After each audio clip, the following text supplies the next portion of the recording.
না না, ভয় পেও না, মা কোনো মাথা ফাটাচ্ছে না, মা এটা নারকেল ফাটাচ্ছে। কিন্তু ফাইনালি মা আর আমি অনেক যুদ্ধ করার পর ফাটাতে পারিনি, বাপি পরে ফাটালো। এবার আমি কুড়াতে বসে গেছি।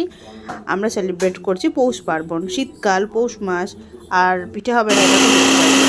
তো আমি বসে গেছি দুধ পুলি বানাতে। কিন্তু দেখো কি করেছি, কিছুটা এখানে মিক্সিতে বেটে নিয়েছি আর কিছুটা কুড়িয়েছি। তো এরকম তোমরা পিস পিস কেটে মিক্সিতে বেটে নিতে পারো, খুব সুন্দর হয়।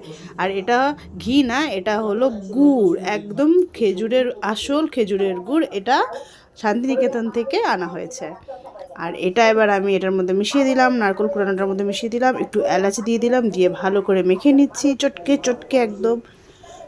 এইবার কড়াই বসিয়ে দিয়েছি, বসিয়ে এর মধ্যে একটু ঘি দিয়ে দিলাম, দিয়ে এবার আমি সেই কুড়ানো নারকেলটা আর মিক্সিতে পেস্ট করা নারকেলটাও দিয়ে দিলাম, দিয়ে বসে গেলাম। এবার নাড়ছি এটাকে।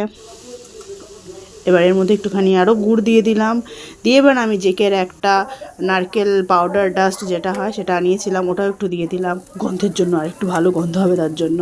মানে আসল নারকেল দিয়ে হলো না, আর ফলস নারকেলও দিলাম। যাই হোক, দিয়ে এবার আমার একটু লোভ হলে একটু আমি নাড়ুও বানিয়ে ফেললাম কয়েকটা।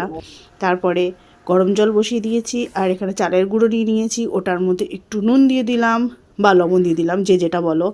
দিয়ে এবার গরম জল দিয়ে ওটাকে ভালো করে মাখবো। কিন্তু আবার হাত এখানে ছ্যাঁকা খাচ্ছি, হাতটা পুড়ছে, সেই জন্য সেটাকে আবার ঢেলে ফেললাম একটা থালার মধ্যে।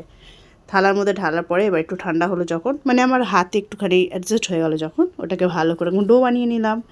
এরকম করে বানানোর পরে এবার ছোটো ছোটো করে লেচি কেটে নিচ্ছি, কেটে নিয়ে এবার গোল গোল করে বাটি বানাচ্ছি। আর বাটি বানানোটা দেখো কেমন করে বানাচ্ছি। এরকম বাটি বানাবো। বাটি বানিয়ে এবার ওটার মধ্যে দিয়ে দিলাম সেই নারকেল নাড়ুটা, মানে পাউডার নারকেল নাড়ু, যাই হোক। এবার ওটা দিয়ে দিলাম, দিয়ে ভরে দিলাম, ভরে এরকম করে মুড়িয়ে মুড়িয়ে মোমোর মতো করে মুড়িয়ে দিলাম, বা যে যেইভাবে পারো মোড়াবে, বাস ভালো করে প্যাক হওয়া নিয়ে কথাটা, একদম ভেতর থেকে যেন বেরিয়ে না আসে, তাহলেই হলো। এবার ওটাকে ভালো করে প্যাক করে দিলাম, একদম সিল প্যাক হয়ে গেল। এবার ওটাকে দুধের মধ্যে দিতে হবে। কিন্তু দাঁড়াও, দুধটাকে মা আগেই ব্যবস্থা করেছিল, সেই জন্যই আমার সুবিধা হয়েছে। সকালবেলা ভালো করে ওটাকে ফুটিয়েছে, ফুটিয়ে একটু এলাচ টালাচ দিয়ে ফুটিয়েছে, ফুটিয়ে একটু ঘন করে দিয়েছে। করে এবার আমি আবার ওটাকে বসালাম, বসিয়ে ফোটালাম, ফুটিয়ে ওটার মধ্যে একটু চিনি দিলাম, দিয়ে আবার এবার এই মোমোগুলোকে দিয়ে দিলাম, মানে সরি পিঠেগুলোকে দিয়ে দিলাম, মজা করলাম, পিঠেগুলোকে দিয়ে দিলাম।